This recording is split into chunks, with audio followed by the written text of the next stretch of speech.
ওরা আমাদেরকে বলে মাজার পূজারি। রে দোস্ত, আমরা মাজার পূজারি না, কেউ আমরা মাজার পূজা করি না। তোমরা আমাদের ছবি দেখাও, যারা করে তাদের ঘাট ধরে উঠাবো। আমরা মাজার পূজার বিপক্ষে, আমরা পক্ষে নই। কথা বলেন? অতএব মাজার জিয়ারত করার নবীজি আমাদেরকে আদেশ দিয়েছেন, আলা ফাজুরুহা, অবশ্যই তোমরা কবর জিয়ারত করবে। ফাইন্নাহা তুযাক্কিরুল আখিরা। তোমাদের চোখে আঙ্গুল দিয়ে দেখাতে মন চায় না?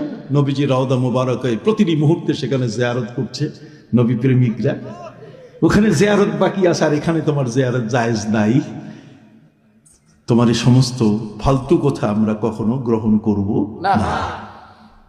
আল্লাহ নিজেই বলছেন, ওয়ালাউ আন্নাহুম ইযযালামু আনফুসাহুম জাউকা ফাস্তাগফিরুল্লাহ ওয়াস্তাগফারা লাহুমুর রাসূল লাওয়াজাদুল্লাহা তাওয়াবার রাহিমা।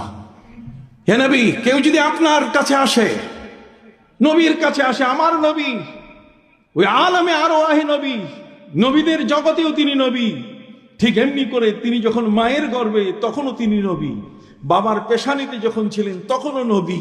কথা কন না? মায়ের গর্ভে যখন তখনও তিনি রসুল, জন্ম যখন নিচ্ছেন তখনও তিনি রসুল, তিনি পৃথিবীতে যতদিন তখনও রসুল, রওজা মোবারকে তখনও তিনি রসুল, এখনো তিনি রসুল, আর কিয়ামতের ময়দানেও কি রসুল। সব নবীর রিসালাত বাতিল, কিন্তু আমার নবীর রিসালাত কি হয় নাই? আমার রসুল, তিনি রসুল এখনো আছেন, তিনি রওজা মোবারকে জিন্দা।